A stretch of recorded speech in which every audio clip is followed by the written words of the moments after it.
Bien, muy buenos días. Entonces, vamos a empezar con la clase de bioestadística número 4. Vamos a compartir pantalla.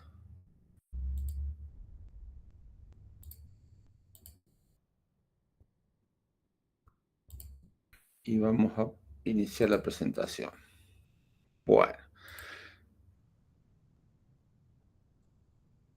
Muy bien, ¿están viendo la pantalla que dice bioestadística?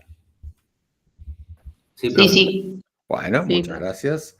Muy bien, entonces, lo que vamos a ver ahora es un tema que en sí mismo es un tema como que ayuda a muchos otros temas, ¿sí? Tenemos que entender el concepto, tenemos que entender de qué se trata, y es un tema que nadie probablemente, ninguno de ustedes probablemente, haga un trabajo final y quiera hacer una estimación por intervalo, ¿sí? Probablemente no lo van a hacer, pero sí es un tema que les va a servir, que ayuda a muchos otros temas que van a venir más adelante. Bueno, entonces el tema de hoy se llama estimación por intervalos, también llamada estimación por intervalos de confianza, y pasamos a continuación a verlo. ¿Qué es un intervalo de confianza? Un intervalo de confianza es un rango determinado por un valor mínimo y un valor máximo, ¿sí? Entonces un intervalo es un rango de valores. Determina el rango de localización de la media, o el rango de localización de la proporción, o el rango de localización de algún otro parámetro que nosotros querramos conocer. ¿Por qué hacemos referencia a la media o a la proporción? Porque son dos conceptos que son sencillos de entender en este momento para ustedes. Entonces, ¿por qué es necesario un intervalo de confianza? Porque cuando nosotros obtenemos una muestra y de esa muestra hacemos el cálculo de un estimador, por ejemplo, la media muestral, nosotros no sabemos si nos estamos equivocando por mucho para estimar con la media muestral a la media poblacional. A ver, vamos para atrás. Supongamos que tenemos una población. Hay una población y esa población tiene un valor de la media poblacional. A la media poblacional yo no la conozco. Si yo la conociera, no estaría trabajando sobre la media poblacional. O sea, yo desconozco la media poblacional. Entonces, para poder estimarla a la media poblacional, lo que hago es tomar una muestra y mediante esa muestra calculo la media muestral. Y esa media muestral es un estimador de la media poblacional. Ahora, si yo tengo un valor en la población, un valor de la media poblacional, la media muestral va a cambiar dependiendo de cuáles fueron los pacientes que fueron incorporados en la muestra. Si tengo 1.000.000 de pacientes en la población y yo tomo 100 pacientes en la muestra, dependiendo de cuáles son los pacientes que ingresaron en la muestra, el valor de la media muestral va a ser más grande o más pequeño dependiendo de los pacientes. Entonces, la media muestral, a su vez, es una variable, varía de muestra en muestra. Es un error pensar que cuando obtengo una media muestral, la media poblacional vale exactamente eso. La media muestral puede ser más grande o puede ser más chica que la media poblacional solo por el azar de cuáles fueron los pacientes que entraron en la muestra. Entonces les decía, cuando yo tengo una muestra y en esa muestra calculo ese estimador, que es la media muestral, yo desconozco si ese estimador está lejos o está cerca del parámetro, de la media poblacional. Yo no lo sé. Entonces, ¿cómo hago para saberlo? Y no lo voy a saber nunca si está muy cerca o muy lejos, si me estoy equivocando por poco o por mucho. Entonces, a partir de esa media muestral, es decir, a partir de ese estimador, si yo construyo un intervalo de confianza, ese intervalo de confianza va a tener cierta probabilidad, va a tener cierta certeza de contener al valor poblacional. Entonces, para eso se establece un intervalo de confianza. Un intervalo de confianza que es ese rango determinado de valores entre un mínimo y el máximo que tiene cierta probabilidad, tiene cierta confianza de contener al valor poblacional. Eso es un intervalo. Para eso, para que la obtención del intervalo de confianza sea válido, como les decía anteriormente, la muestra tiene que ser representativa. Si yo tengo una población, voy a tener que tomar una muestra representativa de la población para que tenga validez, ¿sí?, esa estimación por intervalo. Si yo no tomo una muestra representativa, la estimación no vale la pena. Es el famoso ejemplo de, si yo quiero saber por quién van a votar las personas de una cierta ciudad en las elecciones que vienen ahora en octubre de este año, hay elecciones.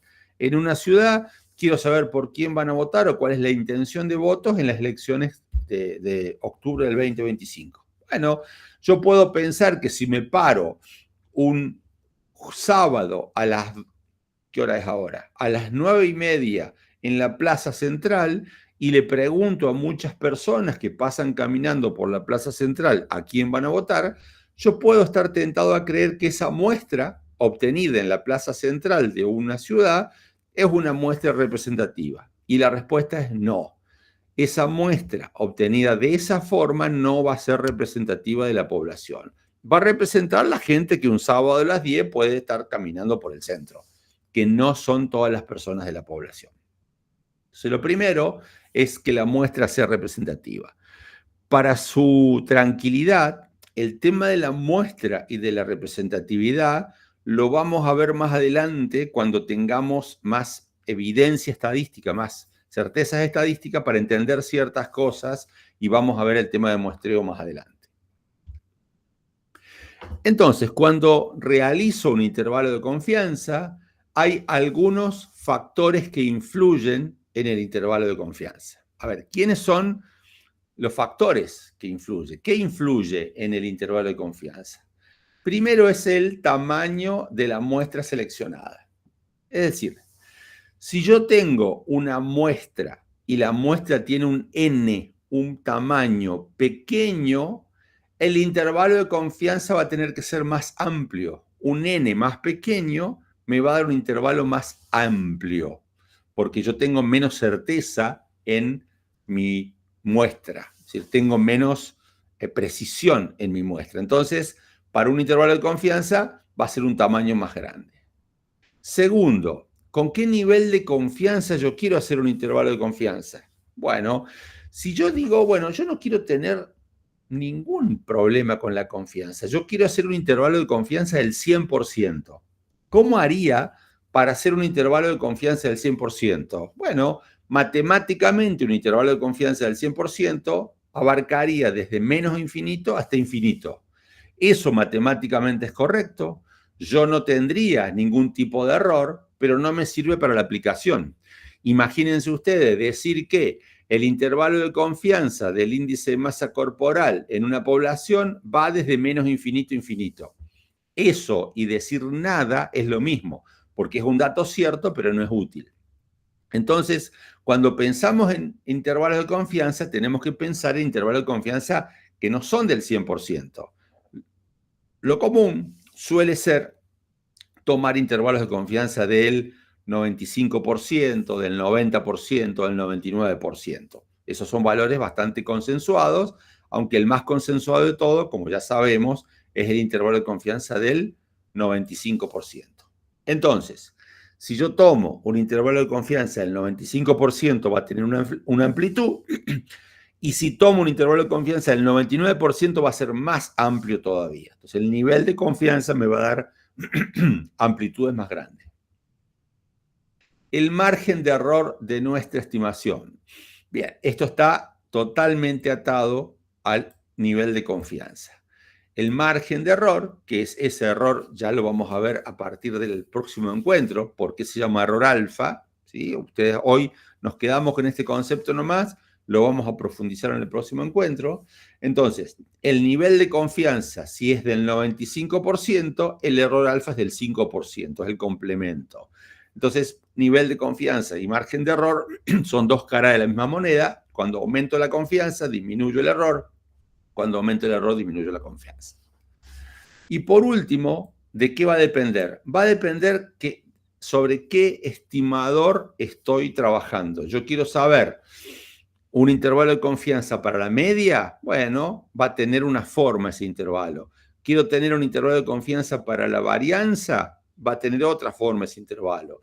Quiero tener un intervalo de confianza para la proporción. Va a tener otra forma el intervalo. Entonces, el estimador va a depender, del estimador va a depender el intervalo. Entonces, esos son los factores que influyen en el intervalo.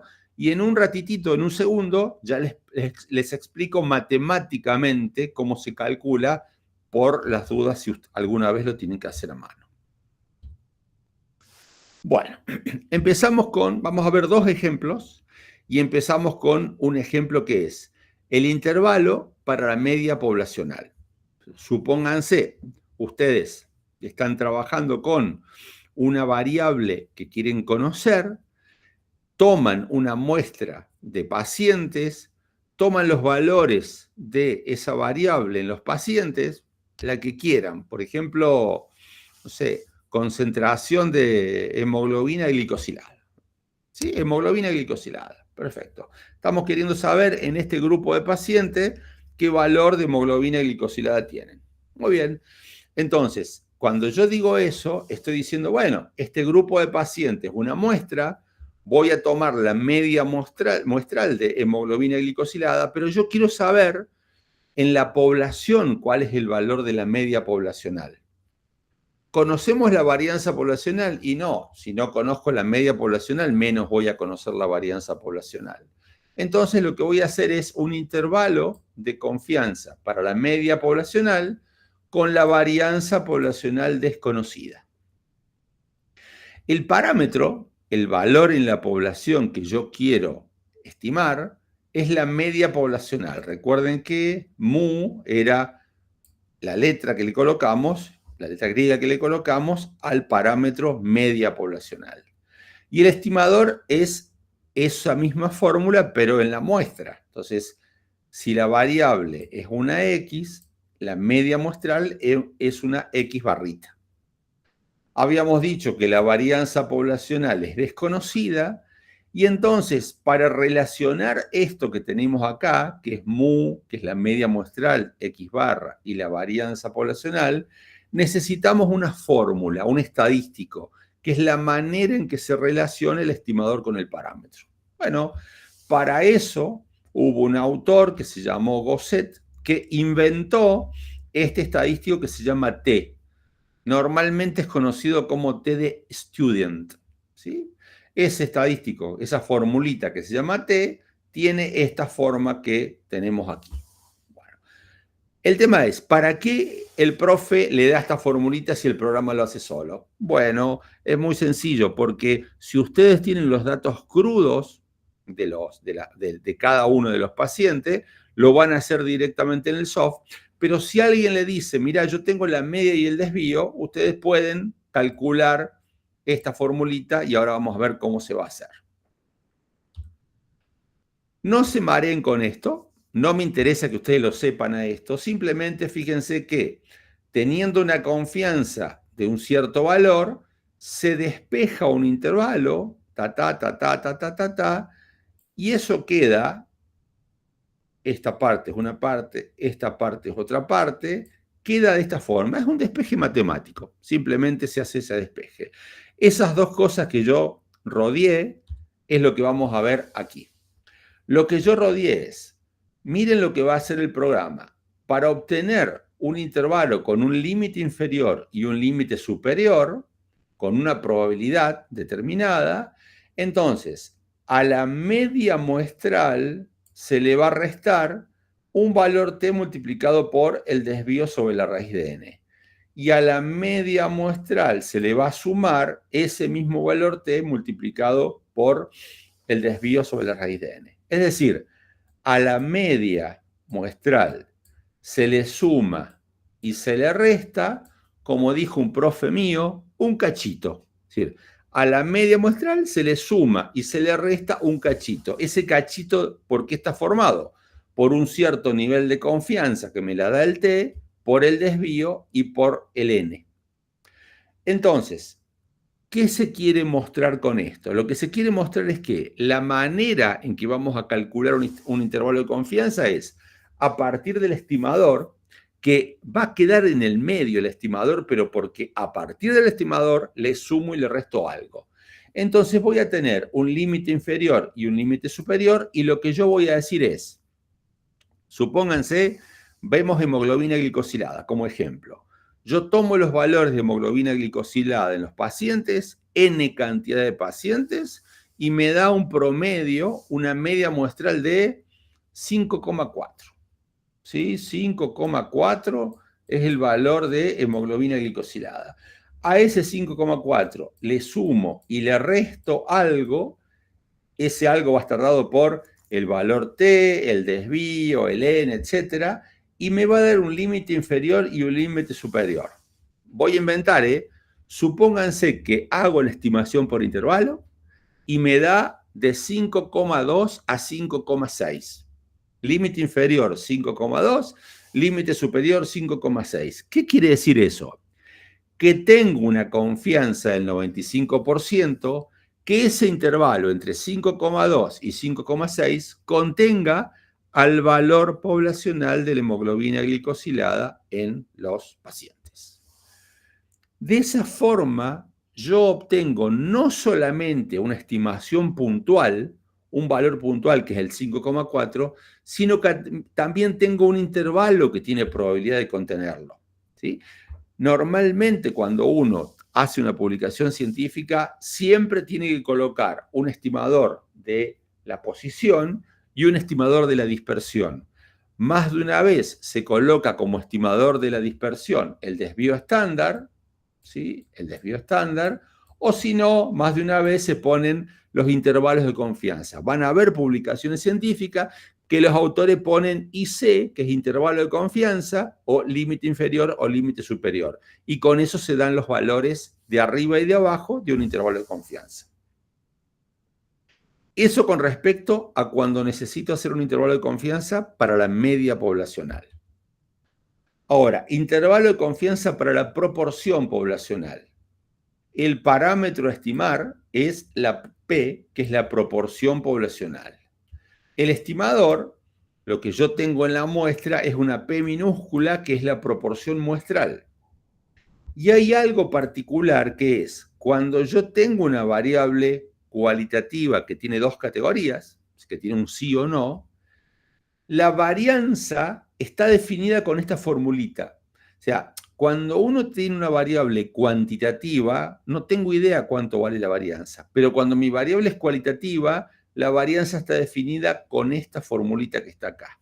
Entonces, si yo tengo el P, entonces ya voy a poder saber que P por Q, que el Q es 1 menos P, o sea, P es la probabilidad de el evento y Q es la probabilidad que no ocurre el evento. Entonces, simplemente con eso tengo la varianza así definida. El estadístico, que es la formulita que relaciona el estimador con el parámetro, se llama Z, ¿sí? Ustedes los Z-score ya los han visto seguramente, y eso tiene esta fórmula. A partir de esta fórmula se hace todo este choricito y lo que se obtiene es esta parte y esta parte que está acá. Perdón, y esta parte que está acá. Y esos son el límite inferior y el límite superior. O sea, ¿qué va a hacer el programa cuando yo le diga, haceme un intervalo de confianza para una variable cualitativa? Lo que va a hacer el programa va a ser, primero, encontrar la proporción muestral y después le va a restar y le va a sumar esta partecita que estamos acá, es decir, la confianza multiplicada por la raíz cuadrada de P por Q sobre N, que esto me da la idea de varianza, de desvío. Y con eso obtengo, a partir de la proporción, un más y un menos, un intervalo de confianza que tiene cierta probabilidad de contener al valor poblacional.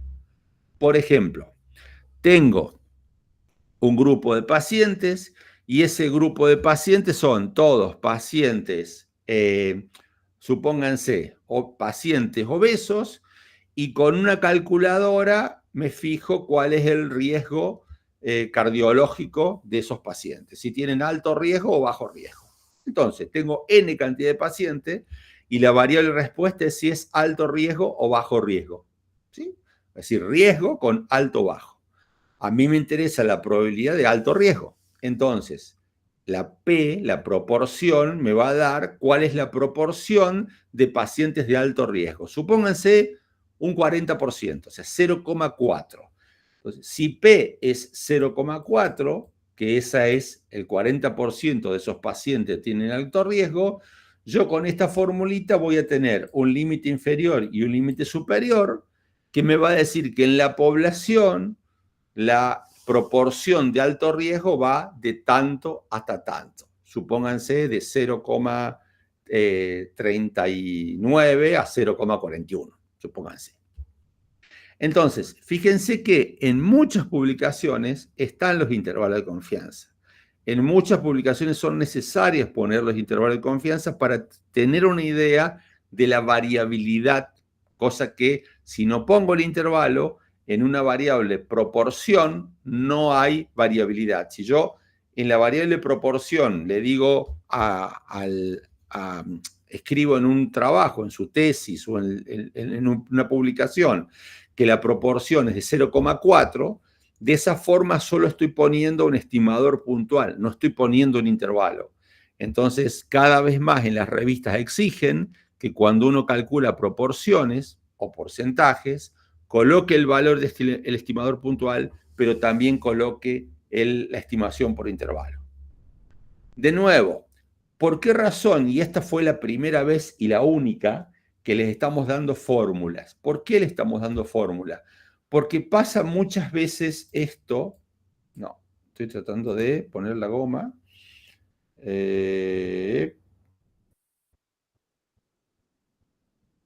No, quiero borrar. A ver. Esto no es. Borrar todo. Ahí está.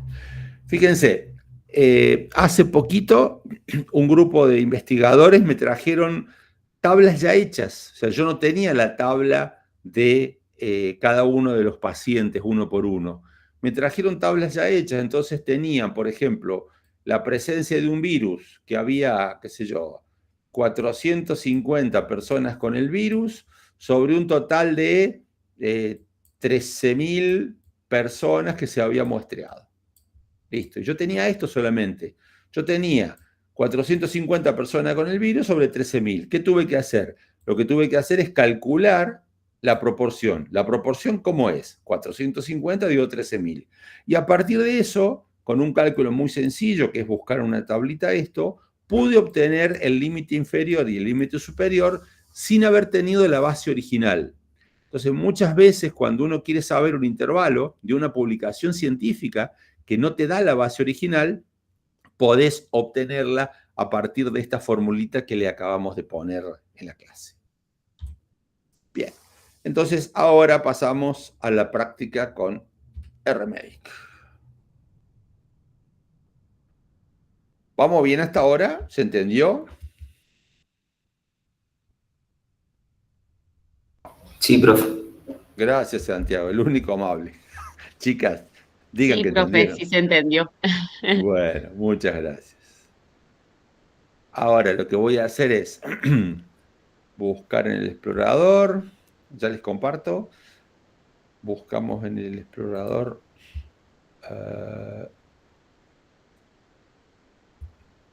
la clase de hoy.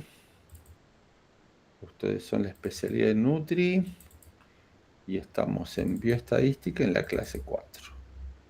Muy bien.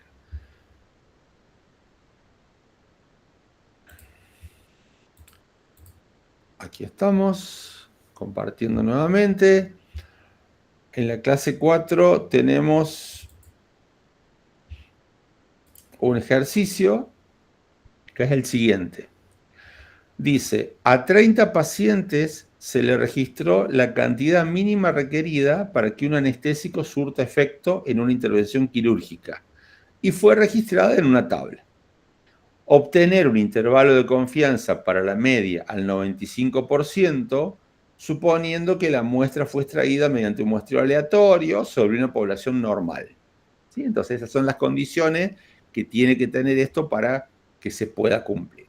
Entonces tenemos los datos y si yo quisiera, podría a mano calcular la media acá y a mano poder hacer las cosas. Pero bueno, tengo el soft estadístico que me es más cómodo trabajar. Vamos a ir a ver el soft estadístico. El soft estadístico yo tengo acá un RMedic. Acuérdense que hay varias versiones, pueden entrar en cualquiera. Entro al programa. Busco, ustedes son posgrado, ustedes son de la universidad, ustedes son maestrías, Nutri, Cohorte, Bioestadística, clase 4. Acá tenemos. Este ejercicio plantea cada una de las filas un paciente y una sola columna que es la columna de anestesia. ¿Sí? Hay un valor que es el valor de anestesia. Si yo quisiera ver un poquito más, a ver cuáles son, le digo, bueno, mostrame los 10 primero. Acuérdense que esto está en el rmedi.com, en el punto UCC hay otra configuración, pero te muestra lo mismo. Y dice, bueno, quiero saber aquí cuál es la media y cuál es el intervalo de confianza.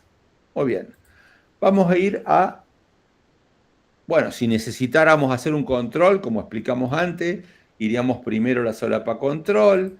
En la solapa control le decimos, bueno, decime la variable anestesia, me la detecta como numérica y como es una variable numérica me da el valor mínimo y el valor máximo, porque la única manera que tiene el soft de poder entender que yo metí la pata para cargar un dato es mostrarme el mínimo y el máximo. Bueno, me muestra el mínimo y el máximo y me dice el mínimo es 28,39, está en la celda 11, el máximo es 69,09, está en la celda 28, si esto está dentro de los parámetros normales, está todo bien. Bueno, vamos a tablas entonces. En tablas para una sola variable, me dice, bueno, ¿cuál variable? La variable se llama anestesia, anestesia la detecta como numérica y me da medidas de posición, medidas de dispersión, percentiles e intervalo de confianza. Este formato lo pueden tener un poquitito diferente en el RMedi que está puesto en la universidad, pero la información es la misma. Miren, la información que les va a dar, aunque esté acomodada distinta, son medidas de posición, como el mínimo, la media, la mediana y el máximo, medida de dispersión, como la varianza, el desvío, el error y el coeficiente de variación, luego los percentiles, y lo que me interesa a mí es esto. Miren, me dice, si la variable es anestesia, yo puedo hacerte, porque me lo hace por defecto, un intervalo de confianza del 90%, del 95%, del 99%. A mí lo que me pide el ejercicio es esto, que es un intervalo de confianza del 95%. Entonces, miren, la media muestral dio 48,81, pero tengo un intervalo que dice, tengo una confianza del 95%, que el intervalo entre 44,71 y 52,91 contiene al verdadero valor de la media poblacional. ¿Sí? Esa es la interpretación estadística. ¿Ya? Estadísticamente lo que decimos es que entre el límite inferior y el límite superior hay una probabilidad, hay una confianza del 95% de contener el valor de la media poblacional. Dicho de otra forma, o sea, ¿cómo le diría a una persona que necesita entender esto? O sea, para una persona que tiene que entenderlo, a la tía Tota, ¿cómo le digo? Mira, tía, la media poblacional debe estar entre 44,71 y 52,91. Entre eso es la anestesia que necesita esta gente para que ya no le duela. Esa es la interpretación. Fíjense que no es solo un valor puntual, o sea, no es solo 48,81, sino que me dice entre 44 y pico y 52 y pico. Entre eso vas a andar bien. ¿Sí? Esa es la estimación por intervalo para un estimador, para un parámetro de una variable cuantitativa. Ahora, vamos al segundo ejercicio. El segundo ejercicio me dice, un médico que está trabajando en ciertos virus quiere saber cuál es la proporción poblacional de la prevalencia de virus, vendría a ser. Para ello toma una muestra de 100 pacientes y la muestra esa arroja una proporción muestral de 32%, es decir, 0,32. Realice un intervalo de confianza del 95% para la proporción del virus. Ustedes tranquilamente, esto lo podrían hacer a mano con las formulitas que vimos recién, pero primero lo hagamos con el programa. Supongo yo que será el ejercicio 2. A ver, ¿estará el ejercicio 2? Si no, habrá que hacerlo a mano. Vamos a Browse y acá está el ejercicio 2.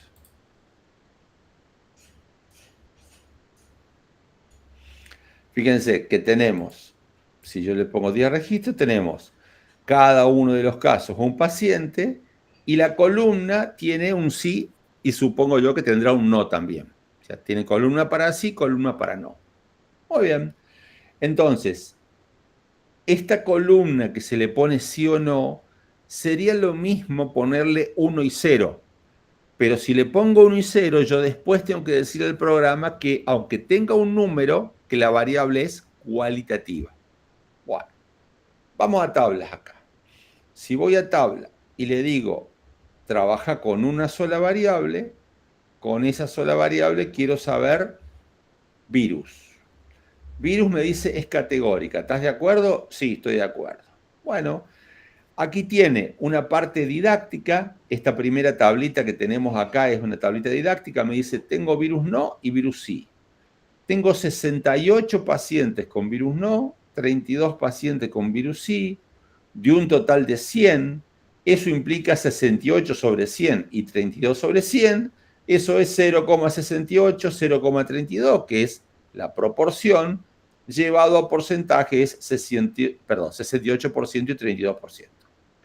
Y acá me da intervalos de confianza para el 90%, para el 95% y para el 99%. Lo que me pregunta acá es, quiero hacer intervalo de confianza del 95%.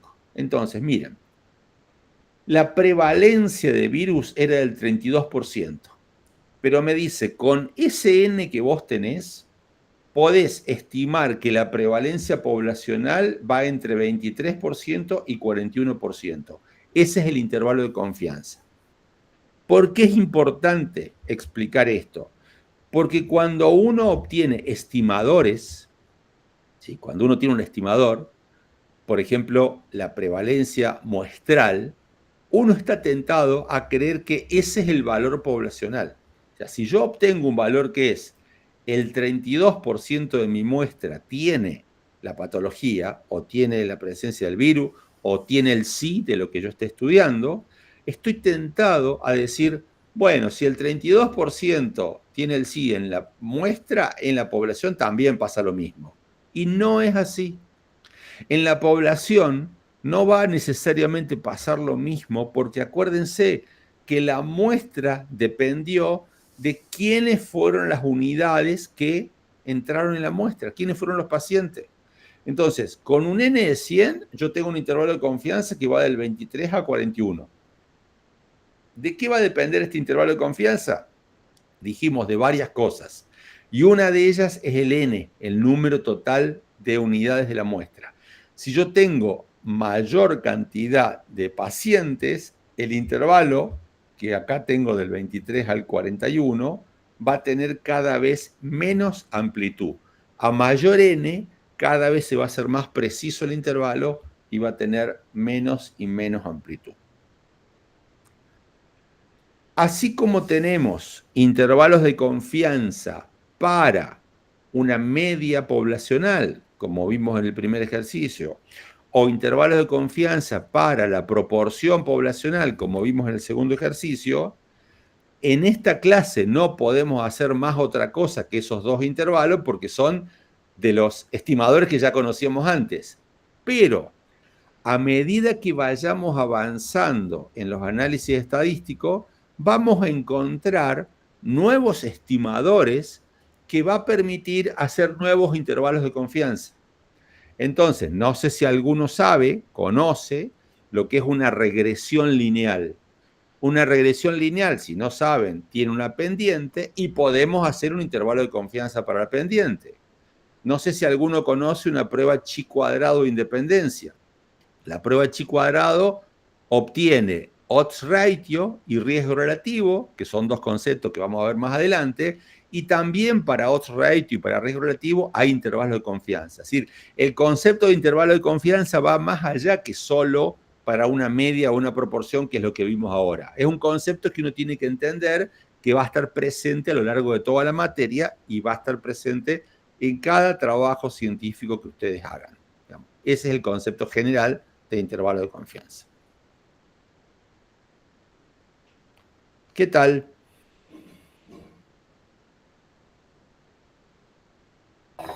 Bien, sí. Sí, tiene sentido que mientras más sea la cantidad de muestras, sea más certero, digamos, la información.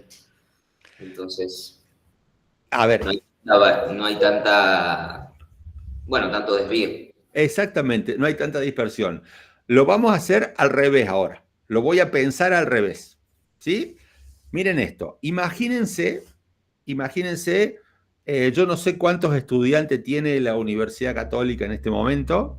Supongo, voy a inventar un número, lo desconozco, pero lo voy a inventar absolutamente. Pero imagínense que tiene 10.000 estudiantes la Universidad Católica. 10.000. Yo quiero saber el peso promedio de los 10.000 estudiantes de la Universidad Católica. ¿Cómo debiera ser para saber la media poblacional? Tomarle el peso a los 10.000. ¿No es cierto? O sea, si yo le tomo el peso a los 10.000, entonces voy a obtener un valor que es la media poblacional. Bueno, ¿eso es factible? Y es muy poco factible que lo pueda hacer. ¿Qué es preferible hacer? Tomar una muestra. Si yo tomo una muestra de tamaño 10, o sea, 10 personas tomadas al azar de esos 10.000, puede ser que 10 personas tengan ciertos valores y que por azar esas 10 personas tengan valores muy pesados. O sea, por azar me salieron 10 gorditos. Entonces, la media muestral, por azar, como me salieron 10 gorditos, va a ser una media alta. Y si yo tomo otros 10 pacientes, otros 10 estudiantes, y por azar son 10 personas delgaditas, por azar esa media muestral va a ser un número más pequeñito. ¿Se nota que con un N10 la media muestral puede variar mucho? Porque me pueden tocar los 10 muy pesados y los 10 muy livianitos. Bueno, ahora, si para representar esos 10.000 estudiantes, yo en vez de una media con 10 personas, tomo una media con 100 personas.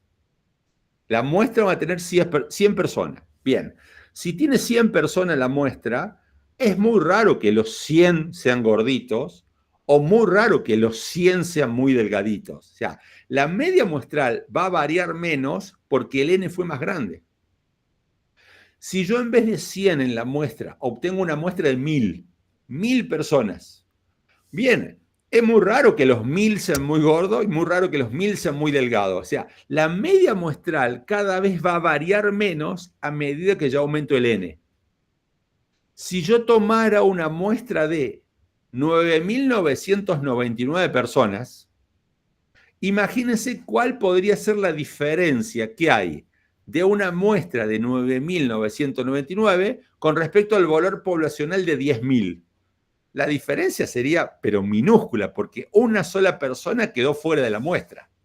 Entonces se nota que a medida que aumento el N, la media muestral cada vez se hace más parecida a la media poblacional. Bueno, entonces, entendiendo eso y entendiendo que la media muestral varía menos a medida que aumento el N, es donde decimos, si yo tengo un N más pequeño, el intervalo de confianza va a ser más grande, porque la media muestral de un N pequeño se puede equivocar mucho, y si el N va a ser más grande, el intervalo de confianza se va haciendo cada vez menos amplio. Con la misma confianza, simplemente la amplitud va siendo cada vez menor, porque cada vez que aumento el N, la media muestral puede ser más parecida a la media poblacional. Ese concepto es un concepto importante de ¿por qué siempre molestamos para tener un n más grande? Se hace un trabajo. ¿Y por qué un n más grande? Y porque cuanto el n sea más grande, yo tengo mayor precisión. Ahora, un n más grande en la medida de lo posible, porque no puede ser que yo te diga, tenés que hacer tu trabajo final con un n de 1200 y vos me decís, no, mirá, un n de 1200 nunca lo voy a poder hacer. Voy a trabajar con un n más pequeñito. Bueno, no importa, no hay problema. Con n más pequeñito uno puede cometer más proporcionalidad de errores, simplemente. Pero ese juego en ciencia es permanente. Siempre intentamos sacar el n más grande en la medida de lo posible.